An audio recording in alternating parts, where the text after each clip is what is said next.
Yeah, so if you need a film to watch this weekend, I would highly recommend John Wick 4. I mean, it's a good recommendation, but I literally haven't even seen 1, 2, or 3. Well, you need to get on it because considering you love dogs so much, I I mean, the do. film's basically about dogs. I have and dog. Don't know where he is, the little shit. Anyway, welcome to the 107 podcast with myself, Jacob, and my co-host Ash. This week we are looking forward to. It's race week. It is race week. It is race I don't week. know how I say race week upside down, as opposed to every single bloody Formula One social media manager this week. But we are obviously heading It is to week Australia. race. That's Is what it you week say. race? Yep, sure. Yeah, that's yeah. But yeah, so we are heading down to Australia, and I'm looking forward to it. I think it's going to hopefully be a bit better than the last race, but we have a lot of things to talk about before we even get anywhere remotely near to talking about a preview of Australia. I know, obviously, we did our podium predictions last week, didn't we? Yeah, I've totally forgotten mine. Well, I accused you of being willing to throw away your house, considering you didn't pick Verstappen, Perez, Alonso, No, I think I had something along those Alonso, lines. Russell, Verstappen, Alonso, Russell. I think my one was Yeah, that sounds about right. VAR. VAR. But I do have one very interesting statistic. So if Okay. Alonso was to end up on the podium, his next podium, this podium, right? He would the 101st podium, right? All previous drivers who have had over 100 podiums, their 101st podium has been a win. Oh, So that's okay. a pretty interesting statistic, right? So Yeah. chances are, through random law of the universe, he could win this weekend. And the last time that the Melbourne Grand Prix was held on the 2nd of April, which is the date that it will be this year, 2023, Alonso won. Oh So wow, you've yeah, got two 2005, wasn't it? Or you got two good 2006? omens for this. So I Come on. think maybe I was wrong in accusing you of throwing away your house. So I do apologise. But I mean, who El knows? Plan, El Plan. This was Just El Plan very, all very along. long Yeah, term. Very, very long it's term. been under development since 2005. But yeah, so fingers crossed for that. But anyway, we will come back to the Australian Grand Prix because we have some news in and around / outside of actual race days. First one being that Jenson Button sort of drove around in a NASCAR for a bit and almost passed out apparently from heat exhaustion. Kimmy was there, right? Kimmy did the Kimmy same was also race. there, yeah. Okay, sweet. But he just sort of talked, yeah, and Gunther was commentating because obviously he lives in South Carolina, one of the Carolinas, Yeah. and so he was commentating as well. And then yeah, Kimmy was there too. But yeah, apparently he like he as in Vettel. My God, he as in Jensen. Button. Yeah, almost passed out just because the heat was absolutely ridiculous. And yeah, Do you think part of that could be he's just not at the peak physical fitness he was when racing Formula One cars? I mean, as far as I'm aware, he hasn't ever raced NASCAR before. So Okay. I think I'm pretty sure it was his debut. So he probably just wasn't expecting it and didn't know. Yes, you can do practice runs and stuff like that, but you can never prepare for on the day. So it could be something along those lines. I'm not entirely sure, but it doesn't sound like he had the best day at all. And then Kimi Raikkonen finished P29 after some sort of issue with track limits. Where did Jensen Uh, finish? he was nearly so Kimi was nearly in the top 5, but he was spun around and then dropped to P29. So that's what happened to him. Okay. So Button also has a street race in Chicago in July and Indianapolis road course in August. After apparently racing at Le Mans, apparently All right. that's the plan. But I don't know actually what happened to him. He qualified 24th out of 39th and finished 18th. Oh, all right. So Yeah. Like I said, it's a completely different series. He's yeah, getting up to speed. Like I said, having heat exhaustion, I'm sure that affected his performance in the car. So yeah. yeah, once he gets another race under his belt, I think we should see him climbing up the field. or up the rankings rather. Yeah, true. It'd be interesting to see how it goes for sure. Yeah. No, cool. Yeah. Good on him though. I love how they're still racing. You know, they could easily just sit out and just do nothing. Yeah, just they live could off they their could just easily, money, you know, just travel. But they've just that. I think that's what makes a racing car driver, right? It's just that even when they have everything, they just still want to race. There's always that hunger. It never really disappears. Yeah. I mean, I'm sure when Alonso retires again for the fifth time, he'll still be doing all the races he can until he probably physically can't anymore. Probably, yeah. I mean, you look at people like Carlos Sainz Senior. Yeah. I mean, he's still racing. How old is that man? Hold on, Carlos Sainz Senior. He is 60. That's it. So that means he's only 4 years older than Alonso. So we've got another. He's 60, which is pretty impressive. I mean, if I was in their position, if I get a chance to race different specs, different cars, I would do it. Yeah, I think the other thing you have to remember as well is that if you're like a pretty famous, pretty successful driver in one series, other series will come to you with offers, and probably with a decent amount of cash behind it. So why wouldn't you? Yeah, I don't blame him. Plus, it's something fun, really. I guess, like you can say, "Oh, I've raced in NASCAR." I think not a whole lot of people can actually say that, you know.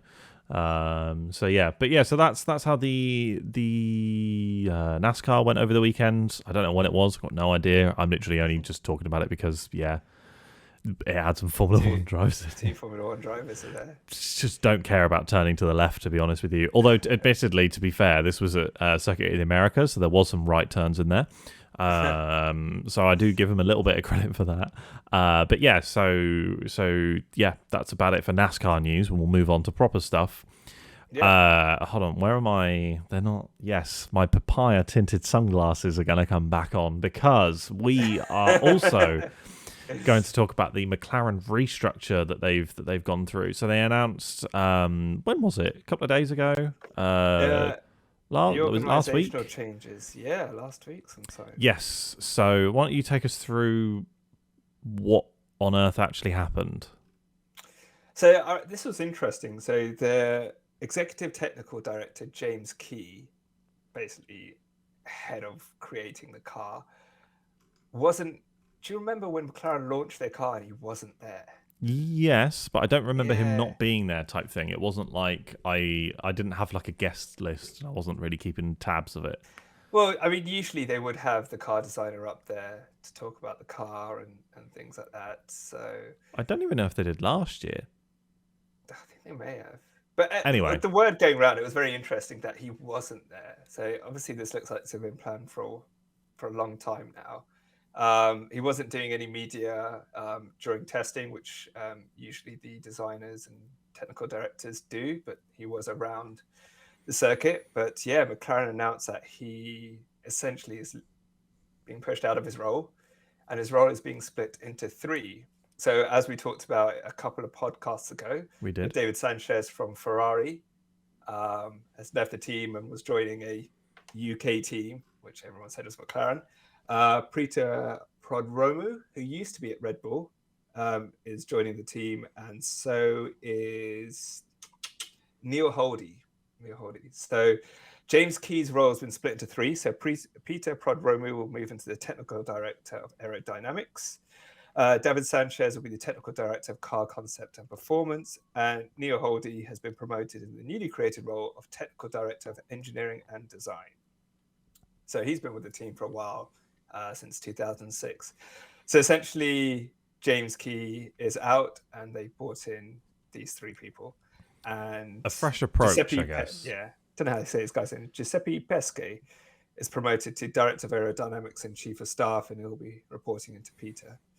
So McLaren obviously knew things were not going well, or things were not where they should have been. They obviously set themselves some targets, did not reach those targets. Yeah. And decided the best way to do this was to kind of have James leave the team and split his role into 3 significant departments, each with their own area of expertise, and led up by someone who's well versed in those areas, to get that car on track and back where, according to Jacob, where it should be at the top of the field. So, yeah, I think it's. I mean, I don't think there's anything bad about James Key. I don't think he's a bad aerodynamicist, if that's the word. And it just seems I think it is. Yeah. He's done well at other teams, and I'm sure he'll be back in the paddock with someone maybe like Williams, or I think he used to be at Alpha Tauri or Toro Rosso, what it was before. But I think splitting it up into 3 departments can either go really badly or really well, because when you've got 3 different departments, 3 different people saying we need to do this, we need to do this, we need to do this, that can cause confusion. Yeah, if they're all aligned and if they all gel together really well, which I think they will, because they're all reporting to Andrea Stella. Yeah, that should help massively.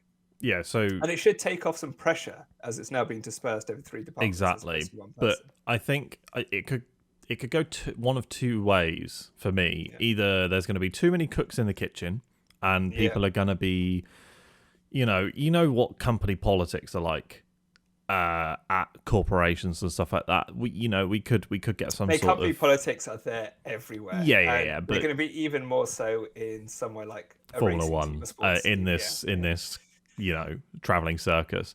But there could be too many ringleaders in the ring, I guess, and that could cause potential issues. But then again, it's good to have certain people, more specific to more specific parts of the car. Like if you had one engineer for both cars during an F1 race weekend, you've got no chance. But if then you have 2 or 3 or 4 and so on and so on and so on, and they all, one of them looks after the front right, one of them looks after the front left, it becomes a lot easier and potentially a lot easier to actually do. So I don't know how well it's going to go, but I mean, obviously as a McLaren fan, I don't know if I've mentioned, hopefully it's a step in the right direction. Almost like a step in the right direction could be the photos of their new wind tunnel, which have appeared on Twitter in the past couple of hours. So Lando and Oscar took a little tour of the wind tunnel, which is set to kickstart their sort of car development over this season and seasons onwards. It's in-house in actually the MTC as well. An interesting fact about about this, right, is, and I didn't know this, that every single wind tunnel that the F1 teams can use has cameras in that are directly recorded and fed back to the FIA. So I was going to ask this question. Is how do they measure how many hours they have in the wind tunnel? So they have cameras that have a direct link to the FIA. Now, I'm saying, interesting. If all of a sudden there were to be a secret wind tunnel in an underground lab somewhere, I mean, what's hidden under that lake at McLaren headquarters? How would they know? That's my thing. How would they know? No, but so apparently every single one has cameras in that the FIA can view at any given time and review, I guess, when you log the hours, because I know obviously it's the amount of time. I'm guessing they probably review all of the footage as well, potentially anyway. I don't know. That sounds like potentially like not GDPR issue, but more of like a privacy issue / data leaks issue potentially. So I don't know exactly what the process is, but they can monitor at any given point every single wind tunnel that F1 teams use. Just an interesting little tidbit. Yeah, I've always wondered about that. Now I know. That's every day. But also, I think changes like this don't happen overnight. They've obviously been discussions and thoughts about this, and the wind tunnels probably played a key part in this decision, because it's like, look, if we're building this wind tunnel, we better decide now if we want to go with this James's version of the car or this new version of the car, because there's no point having the wind tunnel, building one version of the car, and then saying, oh no, we're scrapping it, we're now splitting it into 3 departments and things like that. So yeah, they obviously made the decision so that, hey, brand new wind tunnel, brand new car concept, go ahead and put us back at the top of the field. Yep. And I guess, I mean, maybe this is a strategic play by McLaren to be at the back of the grid so they get more wind tunnel time. So now they have the new wind tunnel. Yeah, They can spend as much many time as they hours like possible. developing the car. Then also remember they get less prize money. They do, yes. But I don't know if you knew, but my busy mate Zach has announced another new sponsor for McLaren. Would you like to guess what it is? Is it for what is it? How do the Martin Brundle and how to say it? The software for HR planning and finance. Or something. It is, I think. Hold on, I'm gonna hold on. Let me go to the official tracker, which is Zach Brown's Twitter. Yeah, it is Workday, isn't it? I'm pretty sure it is. Yes, it is. Wait, no, hold on. It's Workday. It's Workday. Yes, it's Workday. Sorry, I was looking at the old announcement, which was Salesforce. Yeah, so another new sponsor for the Papaya Boys. Yeah, great. Well done, Zach. I wonder if Workday's marketing head is a Formula One fan because they sponsor Sky Sports F1 and now they sponsor McLaren. He's like, I want to get to those races and I want hospitality. I mean, it always confuses me when, like, you know, like Aramco, they sponsor both Aston Martin and some of the tracks, right? Yeah. Why? Your name's already at the bloody track or on the car. Why? Why? Just brand recognition. More. I guess. On the cars and on the track. How long is it going to take until a driver gets a sponsor tattoo? Oh, no, they wouldn't do that. Well, you say that, but there's a guy who works for Donut Media. There's going to be a lot of money involved for having a sponsor tattoo. For the record, Aramco, if you give me £18, I will get Aramco tattooed on my forehead. Just putting that out there. Anyway, so new sponsor, which was obviously Workday. Well done, Zach. Great. Anyway, so that was about it for the McLaren restructure. Obviously, the wind tunnel and all the new people shuffle. But speaking of Formula One teams, there has been a couple of rumours flying around this week on the. Oh no! Before you jump on, there's been more of a reshuffle at McLaren. They brought in some aerodynamicists. Oh yes, sorry, yes, aerodynamicists. So I guess they probably had the reshuffle and said, "Hey, do you want to bring in some more people?" And they've apparently plucked up to 15 individuals. Some who've joined already, and some who will be joining once their gardening leave is done, from teams like Red Bull and Ferrari, and now being called a top team, Aston Martin. Well, so they are really going for it. They are literally putting. They're like, we're not fucking around. We want to be back at the top of the timing boards, and so we are investing heavily. So good on Zach for getting all those sponsors. Yes, to pay for everyone. Yeah, I do agree. Yeah, those strategic partnerships. That's it. So. Yeah, no, it is good. I know everyone takes the piss because it's just like, yeah, you've got more sponsors than points this year / last year / since 2005 at this rate with the amount of sponsors they have. But it is actually very good, especially because McLaren still don't have that title sponsor, do they? So I mean, they're still sort of hanging on in there somehow, which is great news. And obviously they even lost Gulf to Williams. Because I'm assuming, obviously, with Williams, like, you know, and again, I'm pulling numbers out of nowhere. What teams do have title sponsors? Out of curiosity. Oracle Red Bull Racing, Mercedes AMG Petronas, Cognizant Aston Petronas, Martin, Petronas, whatever. Petronas. Alfa Romeo Orlen. No. Is it Alfa Romeo Orlen? I thought Orlen went to AlphaTauri or Orlen. AlphaTauri. Yeah. And Stake is Alfa Romeo. Yeah. Pretty much all of them. MoneyGram Haas. MoneyGram Haas. Yeah. Okay. And then Alpine is just Alpine. No, BWT isn't it BWT Alpine? Yeah, it's BWT. So Ferrari don't have one. Obviously. Well, they're Ferrari. They just they play sponsor. they play by their own rules. Interesting. And Williams, I guess. Or Darlington, was it? Darlington, yeah. of Dorlington. So What? Yeah, Dorlington. because it used to be Martini, right? Yeah, which was, by the way, those liveries from Martini days are phenomenal. They just are. Yes. I don't think Williams have one. Interesting. Yeah, I don't think Williams have one. But anyway, so like I was saying, Formula One teams. Apparently, more details have sort of been flying around a potential new Formula One team. The project, apparently by Craig Pollock, will have backing from a Gulf area country, with speculation it could be Saudi Arabia, which would not surprise me whatsoever.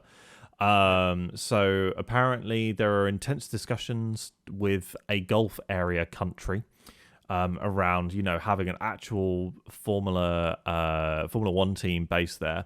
Now, here's the kicker, right? Formula Equal will be 50% men and 50% women. Oh, interesting. Right? Which means they will probably be the back of the grid.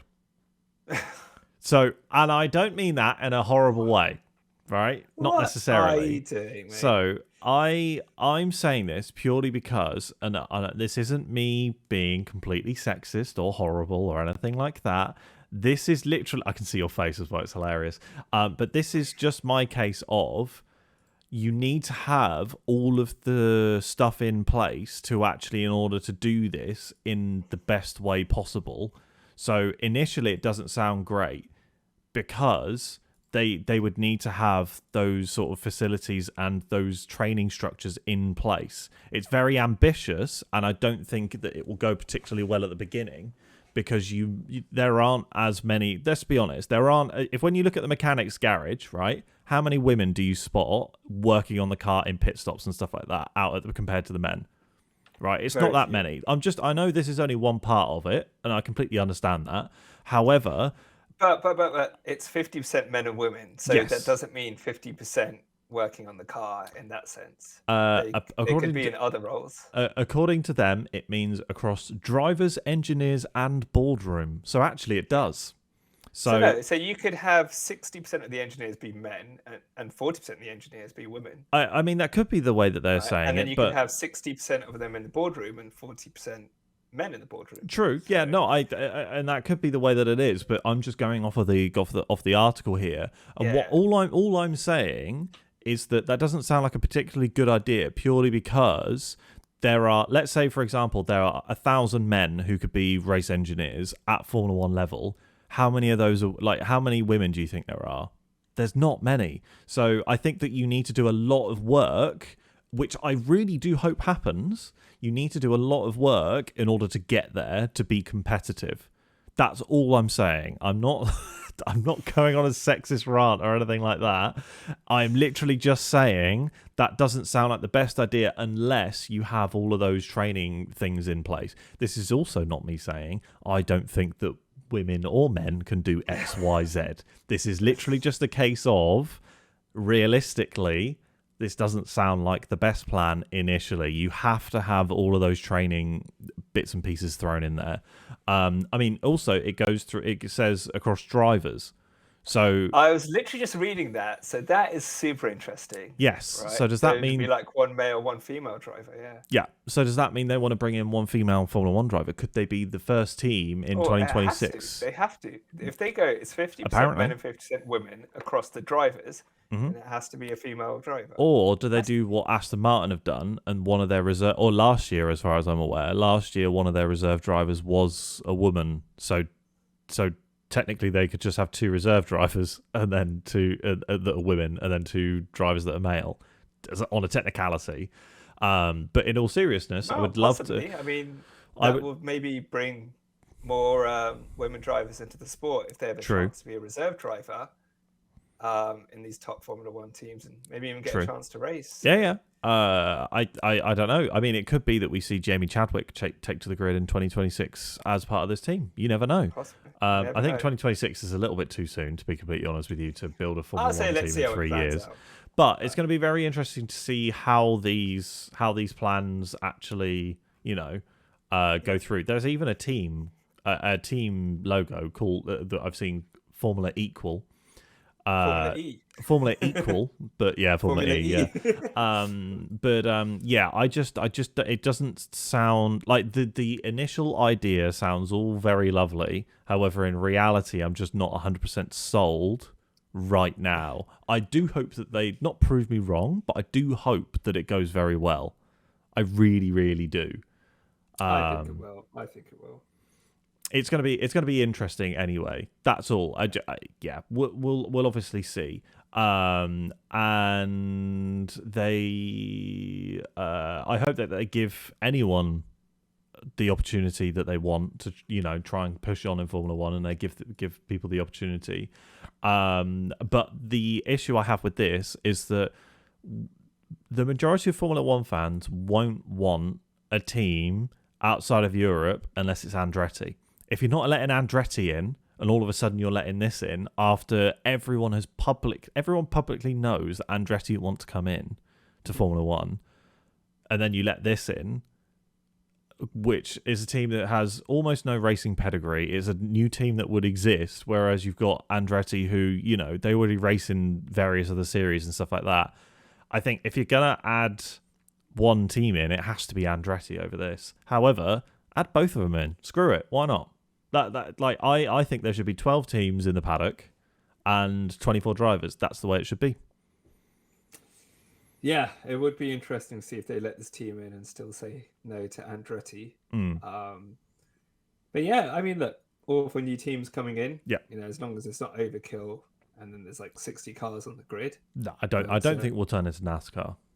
No, but yeah, all right. Well, interesting to hear. Yeah, it's going to be interesting. And, yeah, look forward to that journey. Yeah, absolutely. And yeah, obviously I wish them the best of luck. I just probably not going to go amazingly well at the beginning. That's all I'm going to say. But yeah, like I said, hopefully this would be part of what apparently obviously the teams voted as to whether or not they wanted to even bring Andretti in, and all of them besides Alpine said no. So I'd be very interested to see whether or not this actually goes through as well, because obviously the argument was around prize money and stuff like that. So yeah, I think the argument will be the exact same thing for this, unless especially if if Alpine are the engine supplier for these guys, then obviously Alpine will vote yes again. But that will be very, very interesting to see if anything actually comes of it, for sure. Yeah, plus they'd get in for free, wouldn't they? Would they? Yeah, so because you have to pay an entry fee for Formula One, and the fee is $617,000, $670,000, and a fee per point scored, which is around $7,000. Yeah. So they would essentially get in for free because they had no points. Well, they won't get it for free. They'd pay that flat rate. Yeah, I was going to say, I'm pretty sure there's like a flat fee for any Formula One team joining the grid. I'm pretty sure. Yeah, so I don't know what the number is, but I know it's something ridiculous. $617,000. No, I swear there's like a bigger number out there. So, according to the 2023 FIA Sporting Regulations, all teams are required to pay a flat rate of $617,687, plus a fee per point scored. And the fee has risen from $6,926 to $7,441. All right. That's for the Constructors World Champion. And then anyone else, it's gone up to $6,174 for the remaining teams. All righty. Well, there we go. Yeah, like I said, FIA made about 27 million from teams entering. Yeah. Well, I just assumed that I could have sworn there was a bigger number associated, but anyway, should we chat about Australia? Of course, mate. Let's do it. Yes, let's do it. All right. So, first off, we're going to talk about the track. Obviously, it's still the new layout that obviously debuted. Was it last year? Yep. Yeah, last year, obviously, new layout. A lot more sweeping turns at the end of sort of the Zone 2. And there is actually going to be 4 DRS zones, which is a bit mad considering I thought that, there was only there was 3 last year. and they I were think there was 3 last year. Yeah, planning it, on it 4, but then obviously it didn't come through. yeah.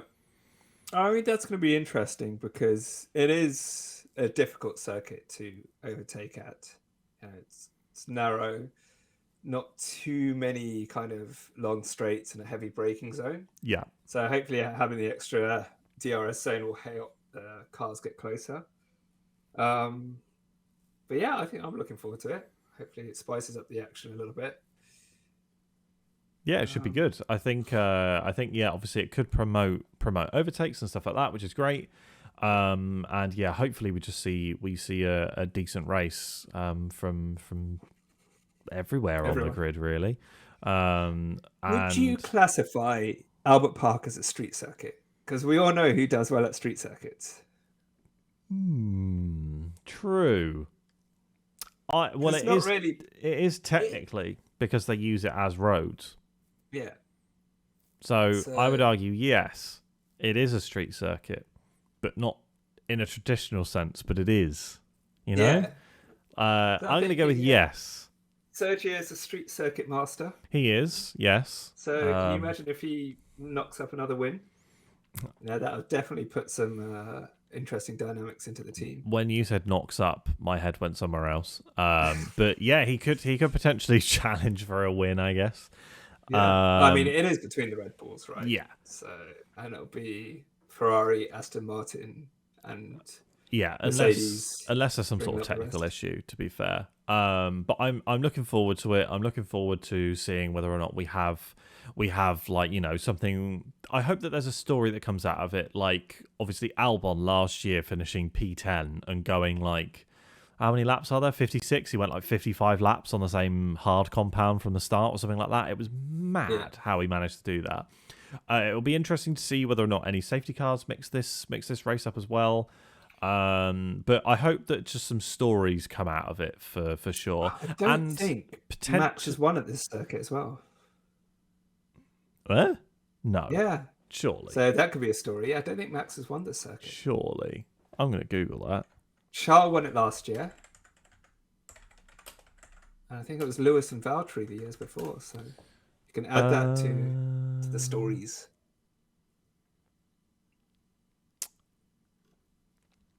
No idea. Best race result was 3rd in 2019. There you go. There you go. So he's never won here. So maybe Checo, now's your time to shine. Take your lead in the Drivers' Championship.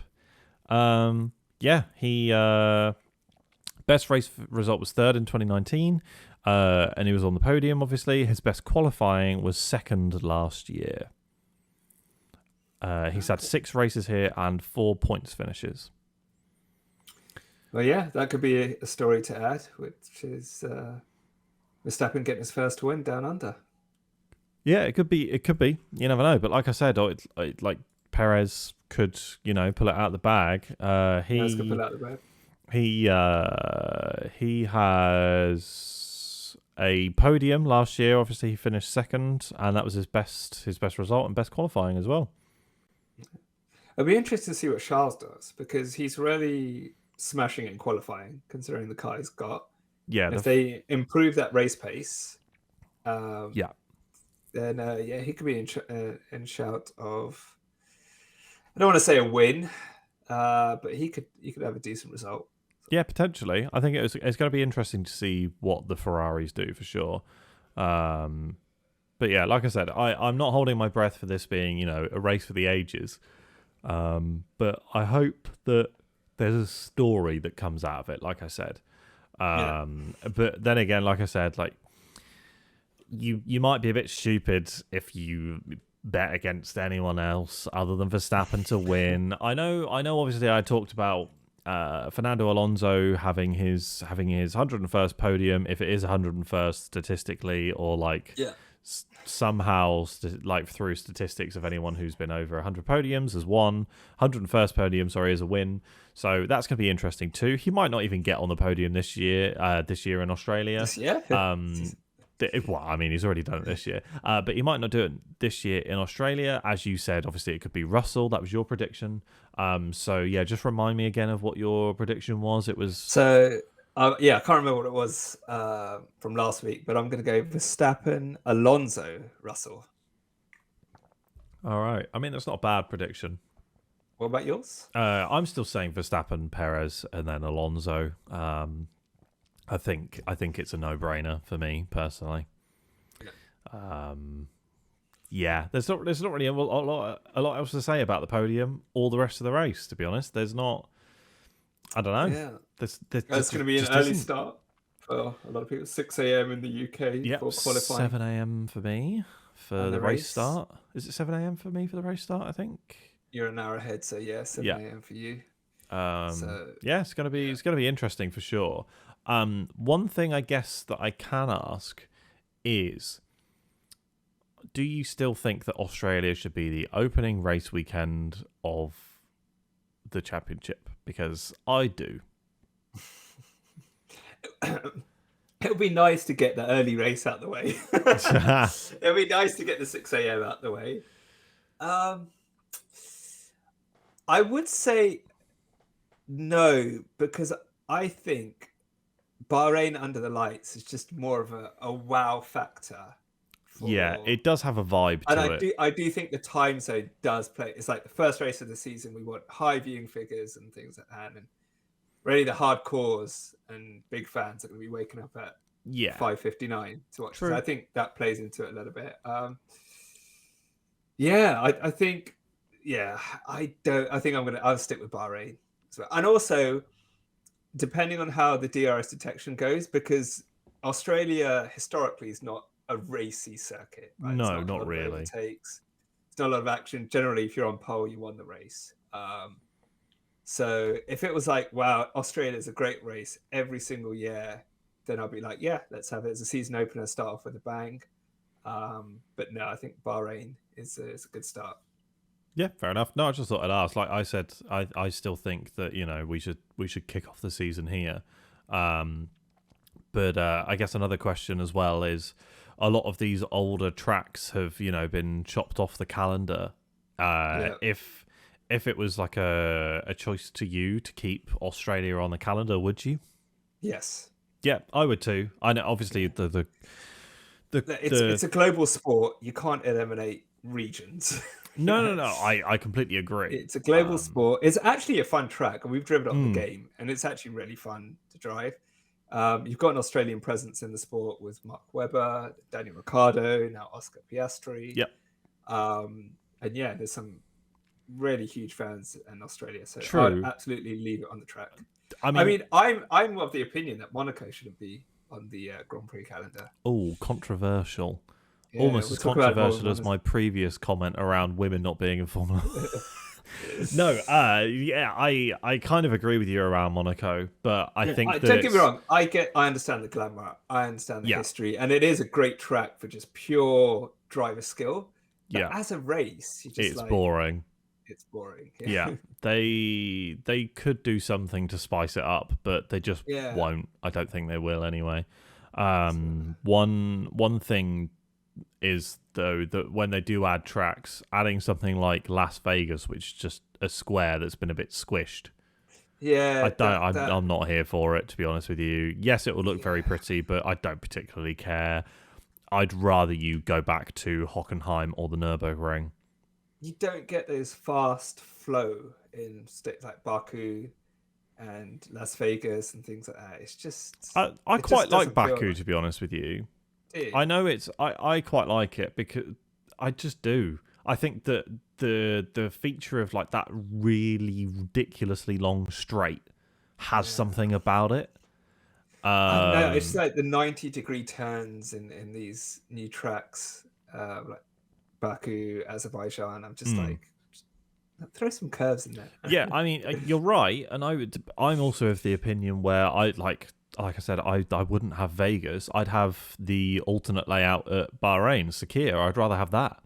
I'd rather have Hockenheim. That was a great track. There was great action, great racing. Hockenheim would be cool. Not Hockenheim, and the Nürburgring as well. Nürburgring, yeah, exactly, yeah. I would like to see a Formula One car do the full Nordschleife, like full. So Michael Schumacher did it a few years ago, but it was like a demonstration run. Yeah. I don't. I think it's just too dangerous. Oh, it's You've driven massively it. too dangerous. Yes, I've driven it. You haven't. I couldn't. The car was too low. Yeah, And we had to drive to Austria after that. I'm not driving scraped underside. That sounds like a you problem, to be honest with me. But yeah, I've driven that, and that took 8 hours in my Subaru. But I would like to see a Formula One car do that. Yes, I understand it's dangerous and all that fun stuff, but just do it, lads. Just give it a go. Like, could you imagine how cool that would be to see, like, you know, RB19 go round, or like the W13 or something like that, like from Mercedes? Like, just be unreal. I like I said, I fully understand it's dangerous, but I mean, at the same time, like you've got races like Sakir. No, not Sakir. You've got races like it's Jeddah. Sorry, I couldn't remember the name of the city. You've got races like Jeddah where, you know, Mick Schumacher crashed massively and he just crashed straight into concrete. How is that safe? Yeah. So I mean, it's Well, not, I think for them to make it safe, you know, they'd have to put the tire barriers in and Tech Pro and things like that. true, but that wasn't in Jeddah. They didn't have that in every place in Sure. Jeddah. Yeah, they have the Tech Pro barriers and on all that, on tire walls and stuff like that. But the bit where Mick Schumacher crashed, he crashed straight into a concrete barrier, as far as I can remember. Really? So like that, like make it make sense. Oh, that's a good point. Make it make sense. You know, last week in Jeddah, when they pulled out the safety car and everyone was like, oh, I'm not sure that needed a safety car. There was a clip that went around on Twitter after the race being like, actually, a safety car was a great idea because it was just a replay of Latifi crashing exactly where Stroll had stopped. Exact same point, which is just hilarious. Goat Tiffy managing to prove or help prove that the FIA had made the right decision there. Latifi's not in Formula One anymore. No, yeah, obviously he's not, unfortunately. But yeah, I still think that the FIA calling the safety car last week when Stroll had to retire was the correct decision. It made it a bit weird, but after seeing that clip, yeah, you definitely needed a full safety car. Okay, so there's a clip. I get it now. We need to be more multimedia on this podcast. I was like, what is he talking about? I would love to be. We should play around with some of the recording bits and pieces for sure. I thought the reason why they brought out the safety car was because was it a camera angle? They didn't know exactly where his car was on track. Oh, maybe that was it. So I heard something about that. Like they didn't know exactly where it was because he was still technically on track. Technically on track. They didn't have a camera angle showing that it was not that, which is a bit strange. No idea. Or it might have been his GPS positioning, so that's why they brought it out. So rather be safe than sorry. But yeah, maybe, I don't know. But like I said, Latifi crashed in that exact same spot the year before, so actually it makes sense to call a full safety car for sure. Yeah. But well. Yeah. All right. Well, that's about it, I guess. We don't have a lot else to talk about. It's been an oddly quiet week in the world of Formula One. It has, yeah. It's a start there. The drama will come. Yes, true. And then they'll go racing, of course, but in between the drama. Yes, exactly. Meme of the week.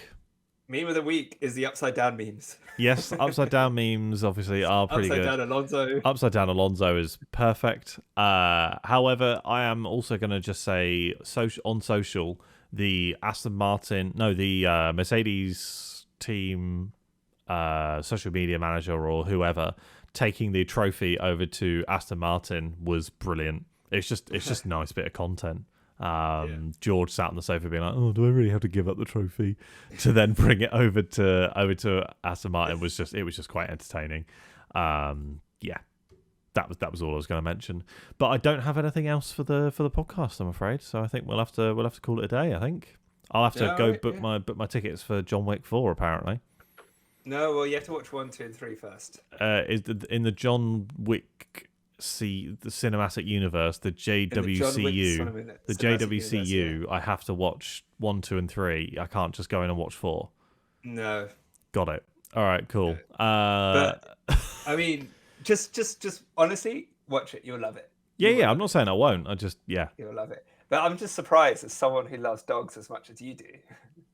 Yeah, I that don't know why I haven't watched it. Anyway, this is pointless for the pointless for the people listening to the podcast.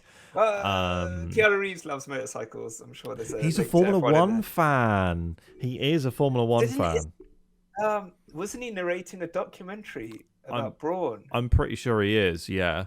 Yeah. And he's been in the paddock and on the grid quite a few times. Yeah. So I think he's doing a documentary about Brawn. I think he's a narrator. Yeah. And also there's the Formula One film with Brad Pitt that's in production. Yeah. So yeah, we'll talk about that another time, probably once we know some more details. Sounds good. But we yeah, will. Talking Obviously, we of Formula have. One films. If you haven't seen Rush, watch Rush. Great film. Yes, absolutely bloody fantastic. I was just gonna say as well. Obviously, we do have after the race next week in Australia, we do have 3 weeks of downtime, so we will need some podcast topics. So maybe we do talk about a Formula One film, and we do need to talk about Drive to Survive at some point as well. Also, you I still saw need this to do that. online, so we should steal this idea. Considering we're talking about films. Oh God, I think I know what you're gonna say. What actors would you have play the Formula One? Yes, drivers? we should do that. However, I was also thinking for one of the weeks, maybe we do a challenge, or like just between the two of us, we try and create a brand new Grand Prix in a city that they've never had a Grand Prix in before. Ooh, that's a good shout. We both just go have on to do Google Maps. research. So like I could do like a Copenhagen Grand Prix, and I have to like actually draw out the track map, and you have to find, I don't know, like the. Yeah, we could just use something like Google Maps. For You it could or do the something. Glasgow Grand Prix, and you actually draw it on Google Maps or something like that. Could be Ooh, an that is interesting challenge to do. So does that have to be a city or a country they've never raced before? I'm going to go with city. So obviously, if you want to do like Britain, but you want to do it around, I don't know, St Ives, then go for it. But maybe you want to do Dublin, Belfast, maybe but a street circuit. I'm going with. You have to use existing streets. Okay, yeah. Just that's cool. something to mull over for the next few weeks. And we'll do it during one of the podcast weeks. We'll give each other some notice, so that we don't just like 20 minutes before you have to plan a whole Grand Prix. And also obviously because Vegas is going to be the race of Vegas is going to be a Saturday night. Do you have it a night race? Do you have it a day race? Just something to consider for your new Grand Prix. Oh yeah. Just some interesting bits and bits, because you could have downtown Tokyo. That would be awesome. That would be awesome in the evening. Neon lights. That would be amazing. I'm thinking like, could you have like a Switzerland Grand Prix with like the mountains in the background? Yeah, if that's what you want to do, cool. you can go for that. Yeah. Yeah. So you could even have, if you wanted to, you could do the Geneva Grand Prix, right, which is Switzerland, and then it dips into France, so it's two countries. You're giving away your good ideas here. Yeah, I am. I'm brainstorming, but I mean, it's going pretty well. A very good idea. But I want you to come up with one Grand Prix and actually fully suggest it and see how we go. It could even be, obviously, and again, another multi-country. You could have the Grand Prix of like you could do it like in Istanbul, because it's where Europe meets Asia. So you could have the Can't do Istanbul. Isn't there already a race in Istanbul? I don't know where. I know it's the Turkish Grand Prix, but I don't know if it's Istanbul. But obviously, if you go across one of the bridges, you've got the first ever multi-continental Formula One race ever, which is mad. It is in Istanbul. So, it is. Yeah. Oh, okay. Well, then completely fucking ignore my point. No, that's a good shout. But I mean, that would be the first intercontinental Formula One race ever, which would just be mad. But yeah, I will leave it up to you. You could pick any country in the world, any city in the world, but there has to have not have been a Formula One race there before.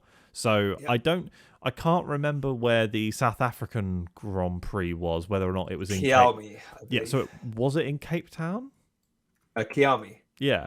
Is Cape Town and Kiami a different place? I don't know. No, it's near Johannesburg. Oh, okay. So you could do a Cape Town Grand Prix. Yeah. You never know. or you could do Eswatini or whatever it is. You can do whatever you want. Anyway, that's the idea. Glad you're on board. I will let you mull that over. Cuba would be really cool. Imagine a Grand Prix in Havana. Oh, wow. But then again, wouldn't it be funny to have a Grand Prix in, like, I don't know, Danbury, New York? Hong Kong, maybe. Hong Kong would be a really good one. Greenland, because you'd have to have winter tires. Oh, yeah. Norway, Sweden, Finland. Yeah, Norway and Sweden next to each other. Denmark. I like Copenhagen Grand Prix. Apparently, there was plans for a Copenhagen Grand Prix at one point. Yeah, I would like to talk about that because it's actually reasonably interesting. But yeah, have some fun with thinking about that. So while myself and Ash think about that, we're going to wrap up the podcast there. So thank you very much for listening. Please be sure to like, subscribe, leave a review. It only takes 30 seconds and is much appreciated by the both of us, especially on like Apple Podcasts or Spotify specifically. But yeah, thank you very much, and we will see you next week, I guess. See you next week post Melbourne. We will. Cheers, everyone. All right. Cheers. Bye. But yeah, so John Wick 4. Yes. Yes. All right. I'll go.